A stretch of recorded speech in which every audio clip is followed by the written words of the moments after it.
Like many young boys, I was probably drawn to the martial arts for all the wrong reasons, but as fate would have it, I was very, very blessed by finding the right teachers. This quickly changed my life and the quality of my life by understanding the laws of cause and effect and how they impact other people. Martial arts then became a path to cultivate compassion and understanding and help me realize how we can all help one another. Then and only then, Aikido became a perfect vehicle to develop the physical self and the spiritual man simultaneously. I got to the point in my life where anyone I would meet, I would always look at them and understand that this person is my mother, my father, my brother, my sister, all my family.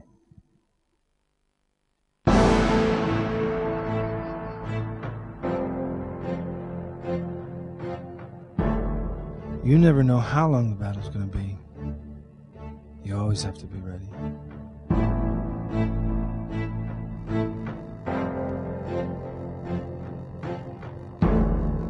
My name is Ben Dang, and I've been studying with Segal Sensei, or Taka Sensei, for around 14 years now.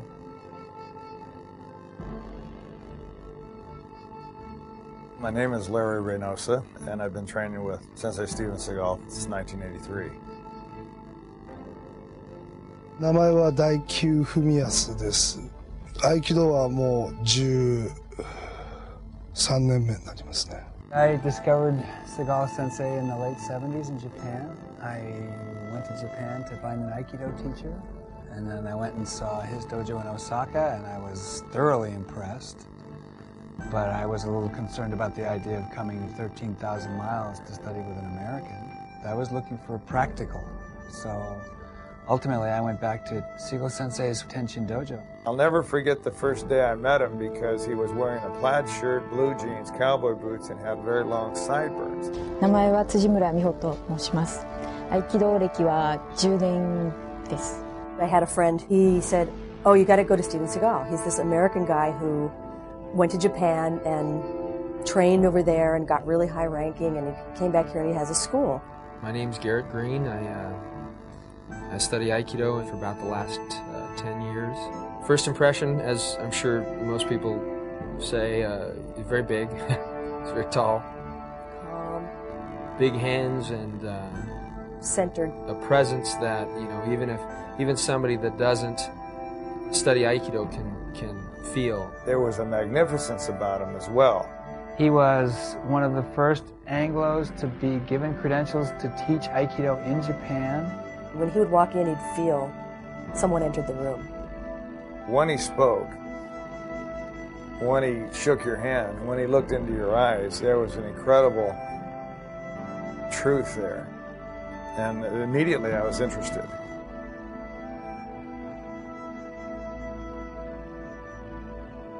第一印象は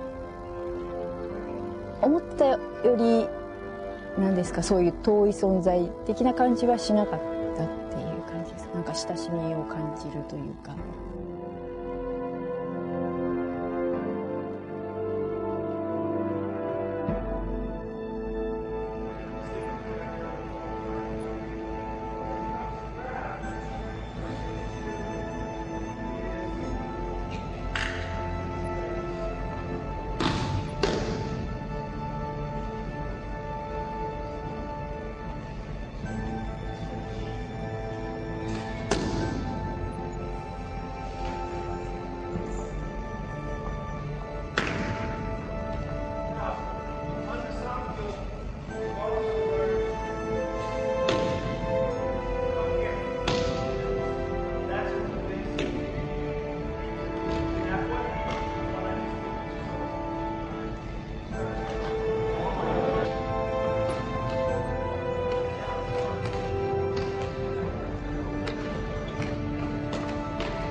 I feel like I was very fortunate. I was in the right place at the right time.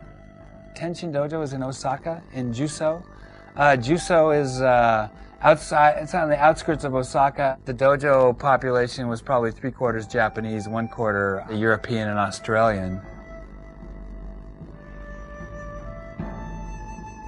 非常にリアルな本当の戦いというものを映像の中でも完全にいつも意識しているという、リアルファイトに徹しているというのが、まあ単に見せ物だけじゃないというのが一つの彼の特徴だと思いますね。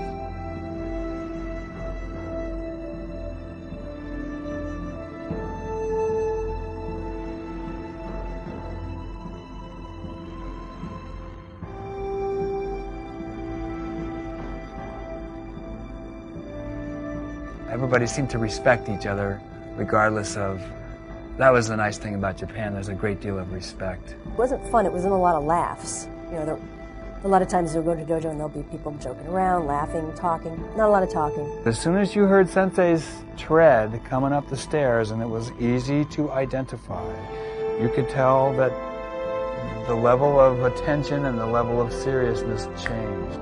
There was no more talking more. It was like everybody knew that they better pay attention. He did all the talking. I think that Sensei, you know, as an Anglo, I think that in order to be treated as an equal, my understanding is that he actually had to be better. I think that there were people that came in and challenged him. He didn't have to be tough, he just was. You don't get to deal with the man to start with. You got to prove yourself against his students first. I had no idea what he was doing.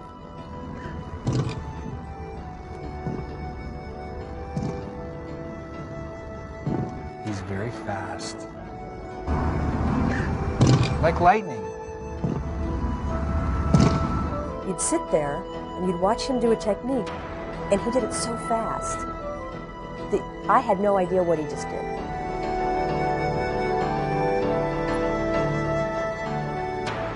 What did he do? It was too fast, I couldn't see it.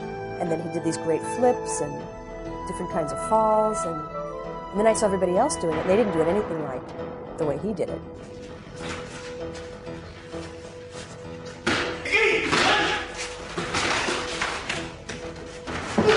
Every move, every gesture, how he taught class, how he performed the techniques was powerful. "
日本には文武両道というのがあって、両方が均等に発達していかないことにはいけないというふうに思っております。Sensei taught a pretty form. He taught, and when he did speak, he taught in Japanese.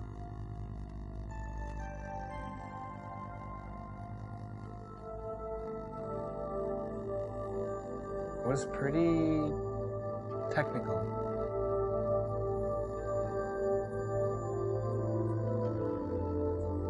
He would always stress the basics.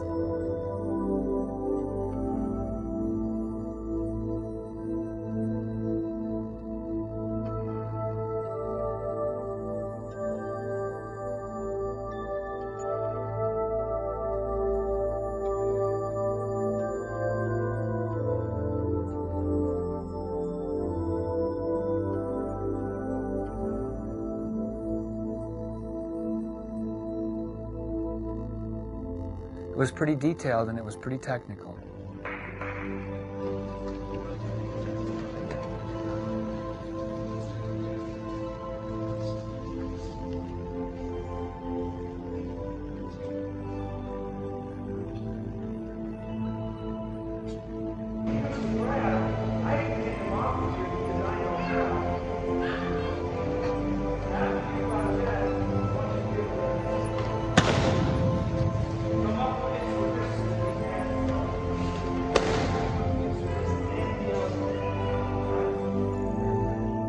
that was really my first exposure to Aikido in any way. I was training with someone that was teaching a very practical Aikido form. It should be practical. If you practice on a practical level, then you can take that form and you can dance with it. But if you are trained in a dance form and you suddenly need to use it practically, oh, you might be disappointed. You know, you don't take a knife to a gunfight, basically, is one of the things that I was taught by him.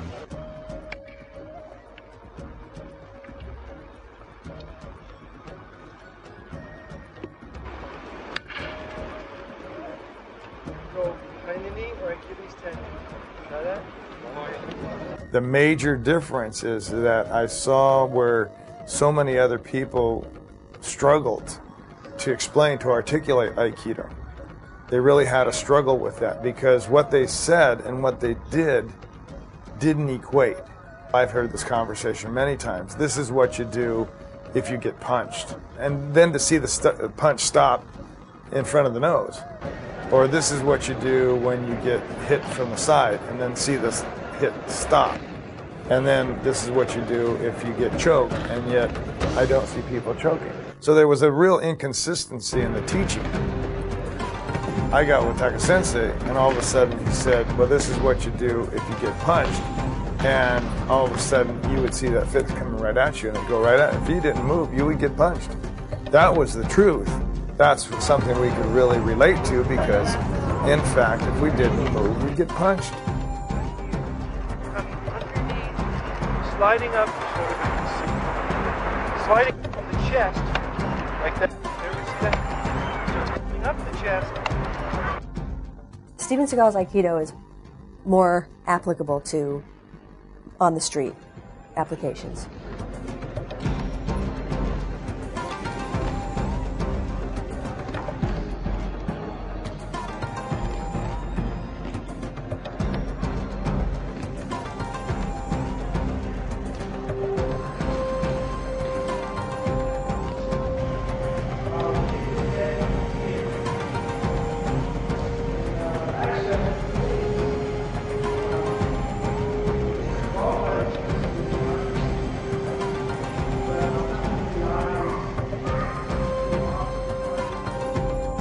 A lot of us join and learn his style of Aikido because we want to have confidence.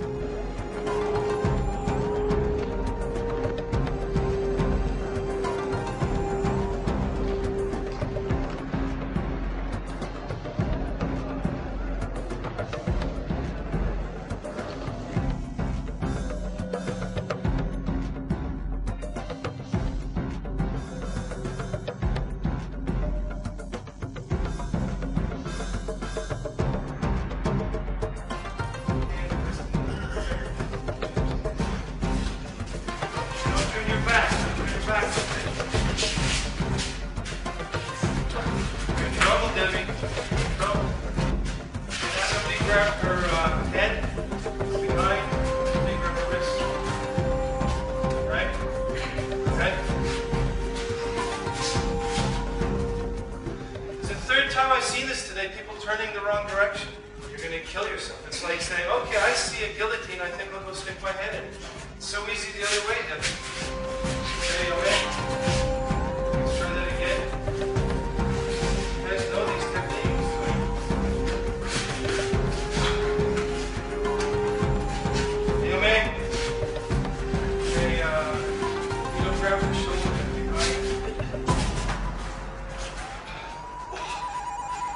I guess the Japanese word is kibishi, which really translates roughly as severe, and definitely Segal Sensei's form is, you know, it's severe.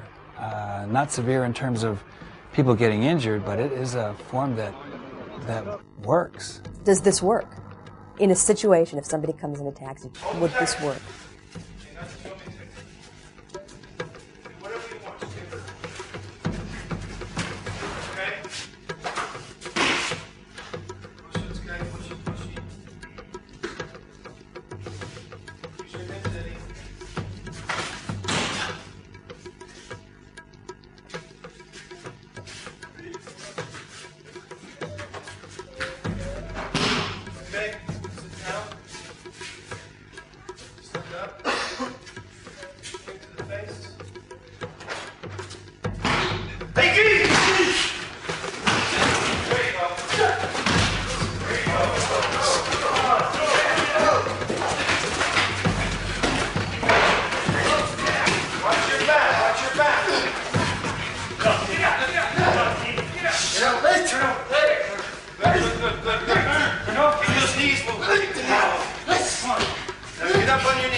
There was a great lesson there that I keep reiterating, is that truth of that honesty in training.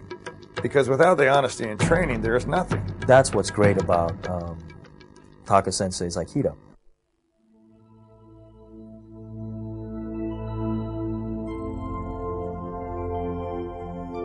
The image of him that I remember the most would be the way he would start class in front of the showman. Then he would bow to the showman, turn around, bow to us. It was powerful. Not just a powerful image, but a powerful feeling. There's two levels where, Taka Sensei trains, and that's one with the beginner, and he's very kind, he's gentle, he's incredible.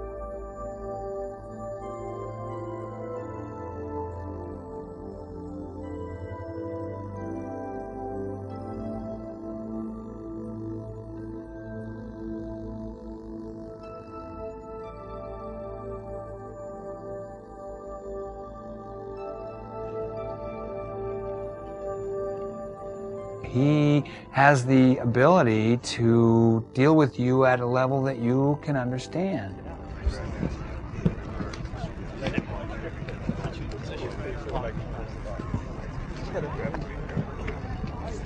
Okay? From here you can just throw him, do whatever you want. I had no experience with martial arts at all. Right here already. Feel it? Okay. So,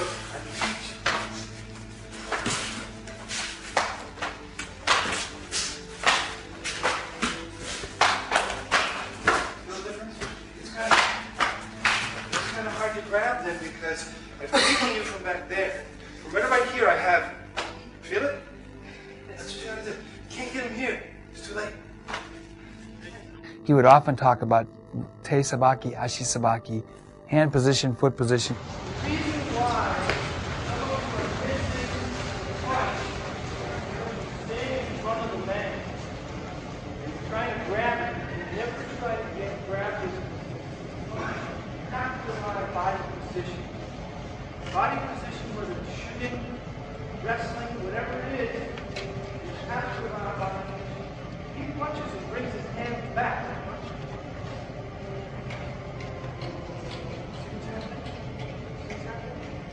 The idea is, I'm sitting here, I'll have a good time, I'm not even looking.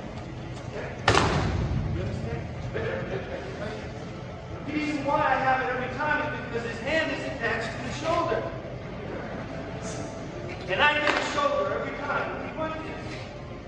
Every time I get the shoulder, right? That's all I want. That's all I need. He'd do the technique with you. He'd explain things about what you were doing wrong. He'll let you know about your openings. He'll let you know about your holes. Some classes, he didn't talk at all. He would just come in, do techniques, haidozo, we'd get up and do them. Pay close attention to his hand movements.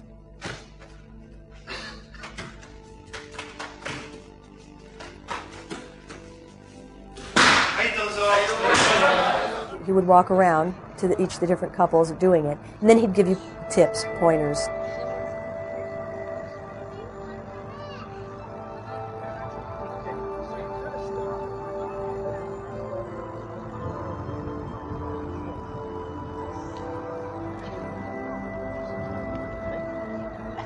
No, safest place is where? Behind. Or to the side.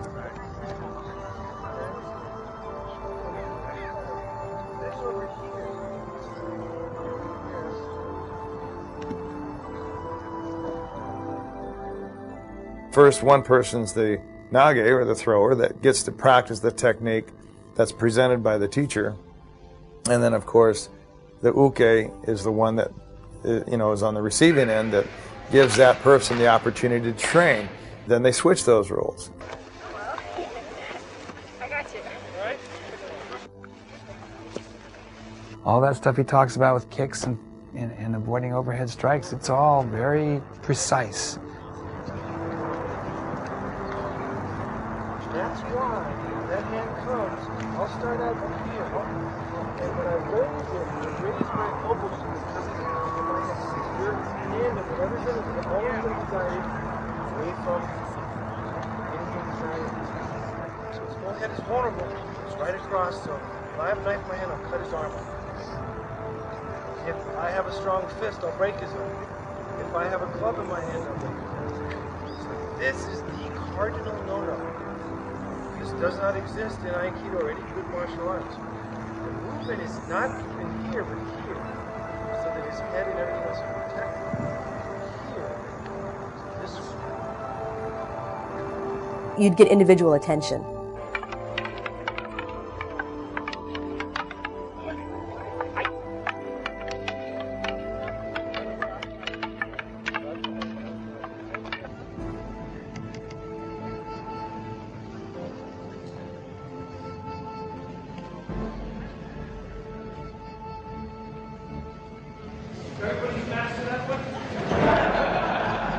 That he was quite capable of doing is taking you just a notch beyond what you're capable of. Get your feet out of there! Get your feet out of there! Get your feet!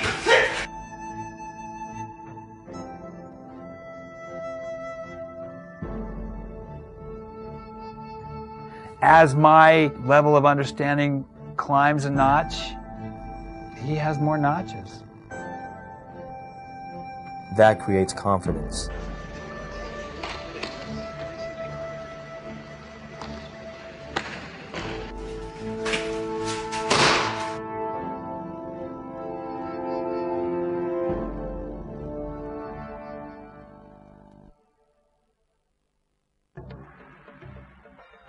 He always wanted you to do a lot of ukemi, and that's how you'd learn.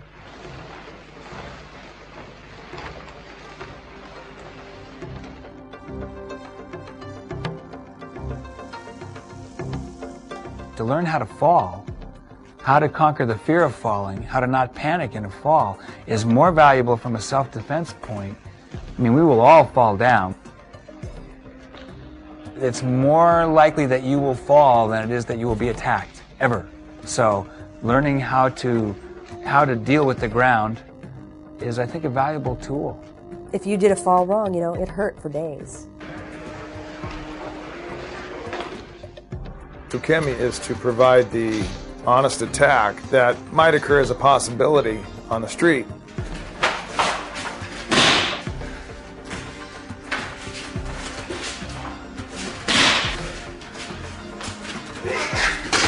We used a lot of tape in those days. The tatami were very hard, and that's where we trained.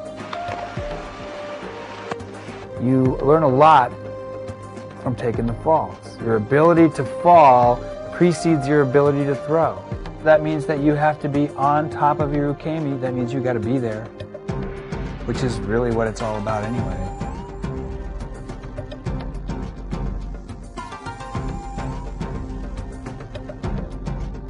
I learned how to fall really well because the mats were really, really hard.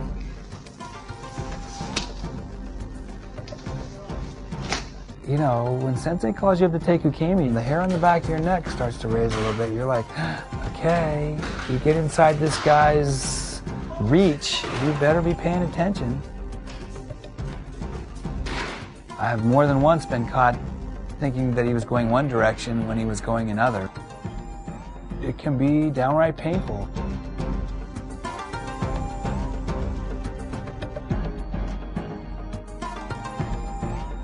The opportunity to take ukemi from the sensei is not that many people get that opportunity, so I was very grateful. Anybody that has been on the mat with Taka Sensei knows that there is truth in Aikido. It's undeniably powerful, effective, and when you stand in the truth, sometimes that's brutal. He's yelled at me, yeah, definitely. This is the moment of truth. You get out of your car in the parking lot, you're sleeping in bed with your wife, and somebody comes in through the window. This is the time right now. And the guys who are up here are giving you permission to go for it. And if they can't take that, they can't be here. They won't be here. They'll go somewhere else. when you're absolutely out of gas and you can't breathe, and he's yelling at you to get back up again and smacking you or throwing people on top of you or saying get him, or you're up against the wall. Now you got your feet, the most important part. Now you got your feet. Turn over, and get on your knees and lift yourself up. Turn over. I'd rather suffer his anger than his indifference. There you go. Get out. Move. Fuck your pants. Hey, I'm ahead. I see you try to pull your pants up again, and at a time like this, I'm gonna hit you myself. That's where you feel the most love. It's weird because you feel bad when he yells at you, but it definitely came out of love. You know, I never felt he hates me. He's mad at me. He's not. There's nothing in it that you feel threatened by him. Okay, I don't know what happened to you, Sean. I don't know. Maybe I should draw a spot on you. See this spot, everybody? Everybody like this spot? Stay away from me. What is this? Put them into the wall, not you. Get up there. I was more mad at myself for not being able to do what he wanted me to do. If you try not naughty like that, you're going to be in a lot of trouble. It's going to 5 from 1, and you're going right into it. I don't know why you're doing it. Try again. You just want to do it.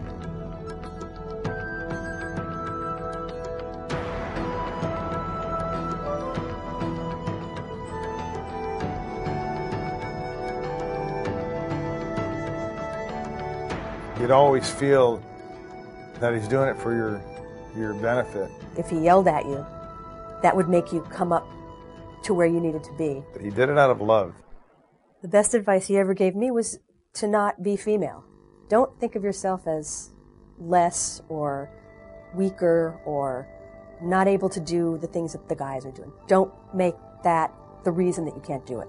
一緒に練習する相手が男性の方なので、練習してる時にどうしても力で来られて悔しい思いをする時がたまにあるんですけれども、でも技をやっぱり自分なりにきちっと技をかけていけば男性が相手でも十分技になりますし、かえって男性にとってこんな私細いですし力なさそうなのにその女の子にこう技をかけられることに対してなんかかえって何かを感じるんじゃないかなと思います。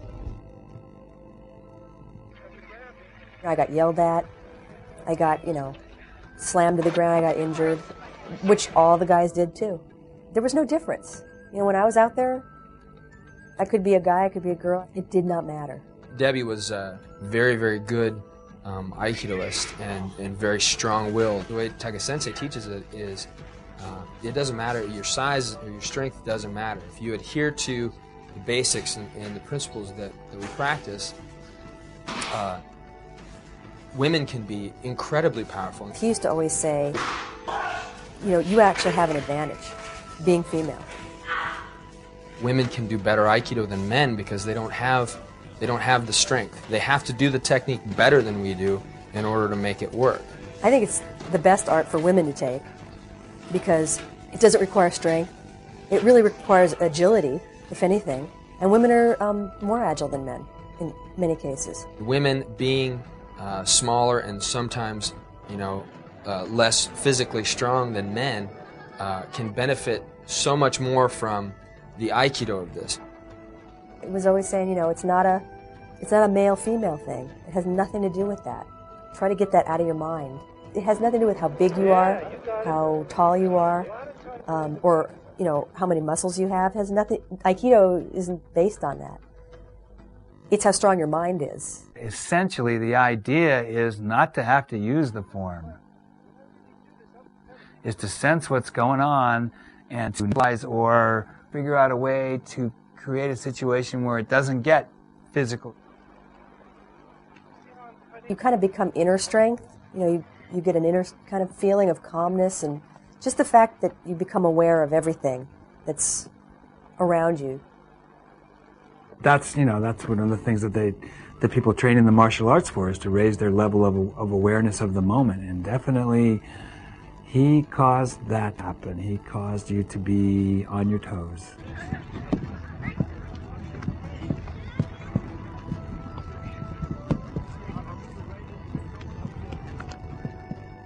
One time, he was showing me something and I looked at him and he was getting frustrated with my inability to do it. And I looked at him and I said, I'm trying. And he looked at me and he said, trying? He said, stop trying. Just do it. Trying is cerebral. Trying is crap. Students that have come up under him understand. You don't judge. You just do. You just worry about doing your job. Through the physical aspect of hard training, your mind gets set in a certain way. At that point of physical exhaustion, something happens to you mentally, something happens to you spiritually. And I want to say growth happens, I want to say understanding, but it's more than that. It almost builds you from the inside. It makes you stronger. It makes you look at yourself from the inside. It makes you see yourself, your weaknesses, your point of pain threshold. At what point do you break mentally? At what point do you say, that's it, I had enough? And it pushes you beyond that point. I felt that kind of training would get you to the point where later on, and you're old, you can't do that stuff, but you're a rock inside. If there's one person that I could say has an amazing will, it's Steven Segal Sensei. I got a flyer. There was an open house given by Steven Segal. I couldn't make it, but I sent a couple of my students down to check it out. I think some of the people that were watching the demonstrations were a little bit astounded because, you know, he would do his, what I call thunder and lightning show at that point. A couple of my students came back very, not only just excited, but nervous. And they virtually told me that he had taken some guy and just smashed him all over the mat, and that damn near killed him. And as soon as he said that, it was very interesting because my interest peaked. Somebody doing real Aikido? It was shortly after that, of course, that I invited him to my West Side Dojo in Ventura, and he taught the very first seminar there, public seminar in America.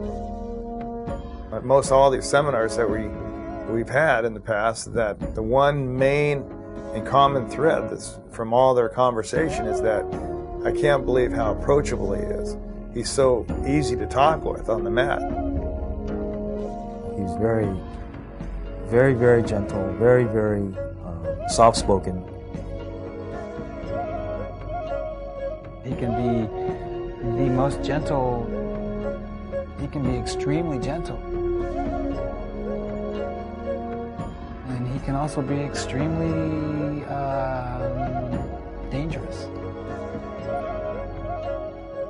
The people that are the most capable of deadly waza are also the most capable of being gentle. How do you have the loving, harmonious, flowing, caring, gentle side of Aikido, and how does that relate to what we do in the dojo when we beat the hell out of each other and it's very rigorous and seemingly cruel? You find out that you can be a nice guy and yet be a lethal weapon. The spiritual side kind of came out of that. Life and death is that exact, that exact same, that contrast of, but you can't have one without the other, and to embrace one, you need to embrace both. To accept one, you need to have both. If you train enough, you get both sides of the coin. You train to the point of exhaustion, physical exhaustion, where your body can't go anymore. Your muscle refuse to listen to the brain. It was just about jumping in there and training as hard as you could, and he would take us till we just literally couldn't get up anymore. It was just a matter of tape up and get on the mat. It's beyond stamina. You need to be on your toes. You need to be the best that you can be at all times. You have to be balanced. You have to be on it. It's a constant process, and that's another thing, is you just realize the more you learn, the less you know. And each time you get a little bit closer, you realize how far you still got to go. The more talent you have, the more demanding it's going to be. There's a certain kind of trust and standard in anybody that's come up under him. He knows and expects excellence. He is not interested in compromise. He expects the best from you. He expects perfection from you. He expects perfection from himself, thus he expects perfection from his student. I'd like to see that again.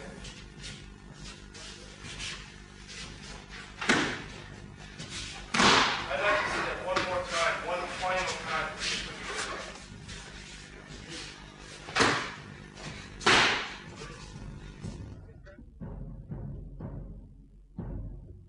He has a certain standard of what a black belt martial artist should be, especially in Aikido. And that's somebody that has true skills and has been trained well in the basics. I think it must have been like 3 or 4 years before I took the black belt test the first time. Maybe even 5 years. The Dan represents an internalized understanding of the mechanics. One of the reasons that he would run a full class before the test was so that he would drain your batteries, so that he could see what do you have when you got nothing left.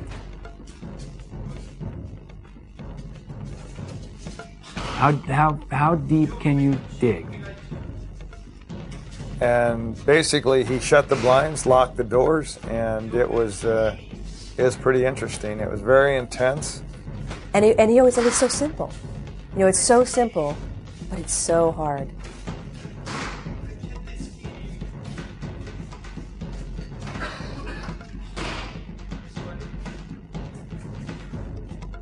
You know, I mean, I tested twice and didn't get it. So, and other people tested 2 and 3 and 4 times. So it wasn't an automatic thing.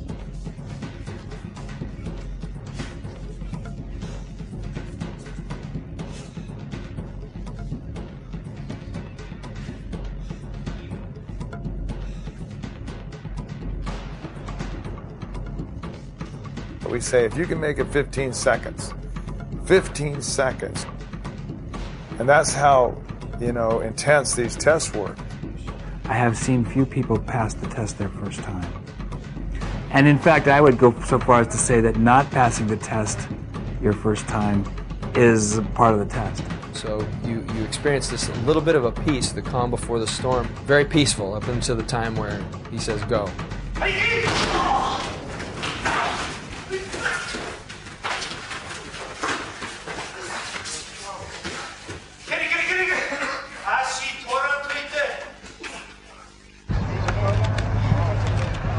That's just down instead of this, which is what you're doing, and I'm exaggerating so you can understand. The idea is you come, I just want to go down so that when he's here next, I can be able to cut my angles. These are my angles. Once in a while I can turn.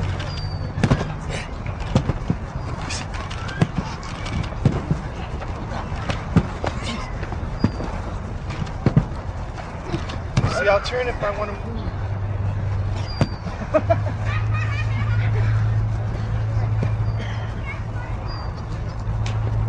If I want to move. Oh, you're in the car?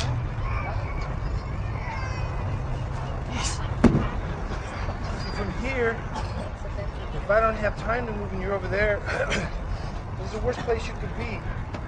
If I don't have time to move, I have you both here. I'll either move that way, so I can take a look at each other. We're not technically, I'm showing you guys it's just right here. This is the worst place you could be. I can just flick, come up in here. Where'd you come up in here. Your side nugget, or as you come. The Dan test represents the opportunity to show that you have internalized the practice. And the randori is the main thing of the black belt test. This was a lesson in fear and overcoming your fears. The randori is where the test, that's where the test lies. Basically, in Tiger Sensei's way of thinking, that this is the standard of Shodan. of the black belt? Randori. Randori is a multiple person attack. You sit on one side of the dojo, 3 guys are facing you, and when he says, Hajime, begin, they just run at you full speed and just try to take you down. In my mind, it's sort of the essence of the form. That is to say, the idea of the form is to be able to deal with more than one attacker at a time.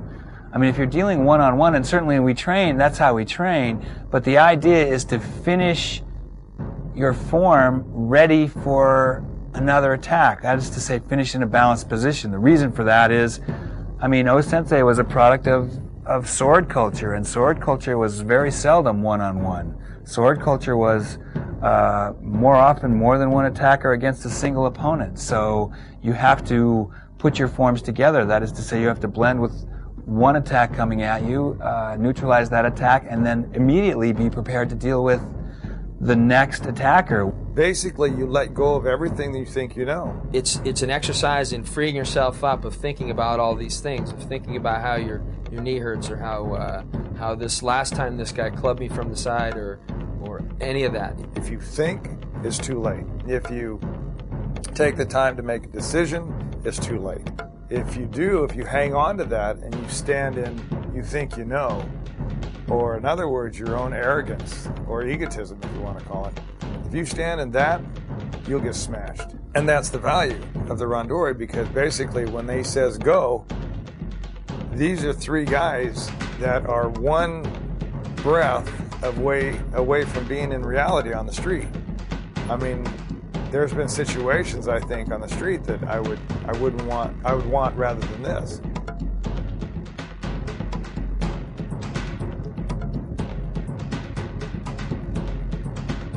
You can't be thinking fear, not fear, anything.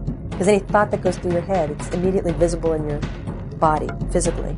It's a matter of relieving yourself of having to worry about anything, and being able to deal with whatever situation they can throw at you, whatever 3 minds and the dynamics of 3 people coming at you at full speed can do. Randori is your first opportunity to get a clue about the infinite number of ways to attack you, to grab you, to punch you, to kick you.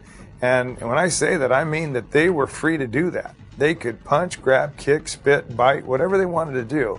Of course, on the other hand, you were allowed to do that too. He didn't even care so much in the Randori if you even did a technique. He didn't care what it was you had to do. Whatever it was, as far as he was concerned, that was it. You just have to do, and you have to do it very quickly. The main thing is being there in the moment and dealing with nothing but what's there. When you got more than one person coming at you, and they are all coming at you with the same intent, and simultaneously, you don't want to get captured, and you certainly don't want to be taken to the ground. In that instant, he wants you to think, this is life and death. These guys are going to kill you. If they get you, you're dead. Once they hit you, I mean, you realize this is for real.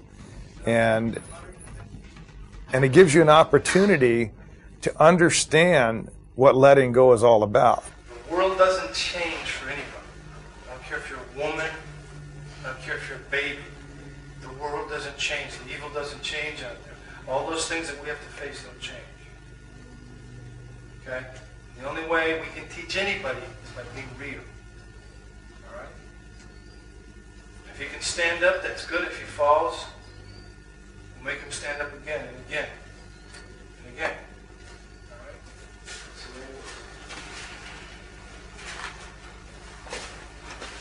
there's no favorites in the dojo. There's no women. There's no men. There's no old people. There's no young people. You come up for Shodan, everything is the same.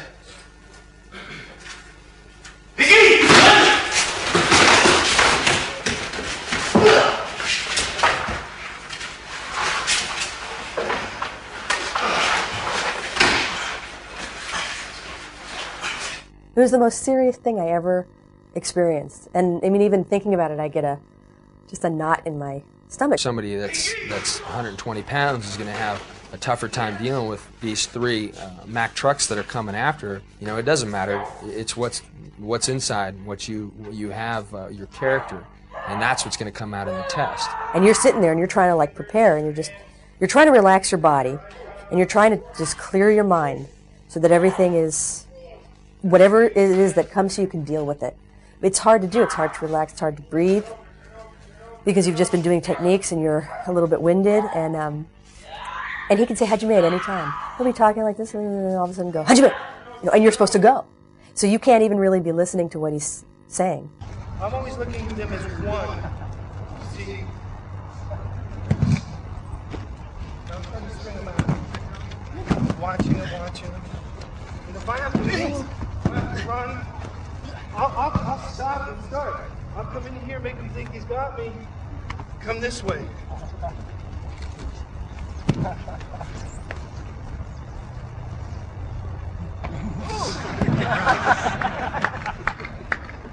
But as they grab me, one thing I'll never do is let them have me inside. What I'll always try to do is keep that myself.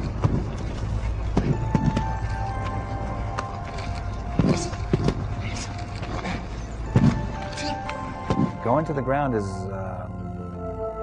not the option. That's not what he's looking for. You take the test and it's over in a second. If you could stay up, if you could control the 3 people, if you got to the point where he felt you were controlling those people, then you passed. I mean, that was it. You went through the fire and you came out the other side. At the end of the day is that poor Matsuoka got his tooth knocked out and another got his shoulder separated and I had gotten poked in the eye and it was amazing. We were all over that dojo. We had jumped over the office furniture. We had come under the student benches and chairs were knocked out of the way and it was just incredible. As real as, it could possibly get.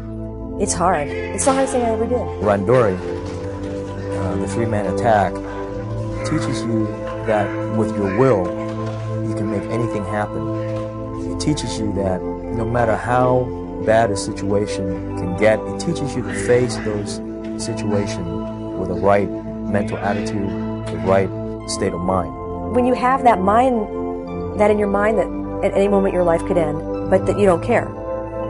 It wouldn't bother you if your life ended. You cannot be afraid to die, basically, is the mindset you have to have.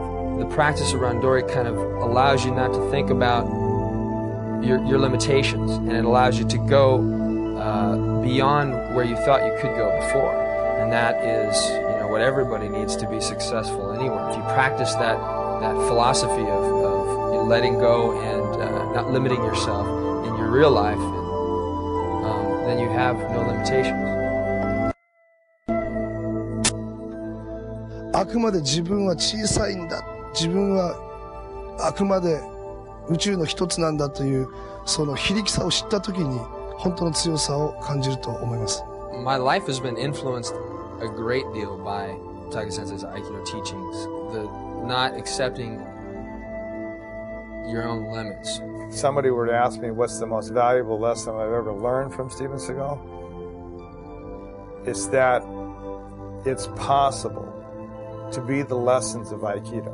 竹先生にお会いしてからそうですね、人間の内に秘める強さっていうのですか、そういうのを学びました。 I was raised by him, so I feel that he is the source. Everything that he does is powerful.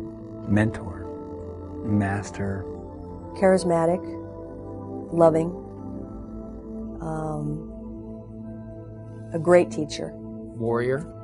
He personifies that, in my mind, the spirit of a warrior. I'm inspired today by this man simply to become a better human being. He changed my life. My introduction to him and my training by him has changed my life. Show me what you got when you got nothing left. Show me what you got.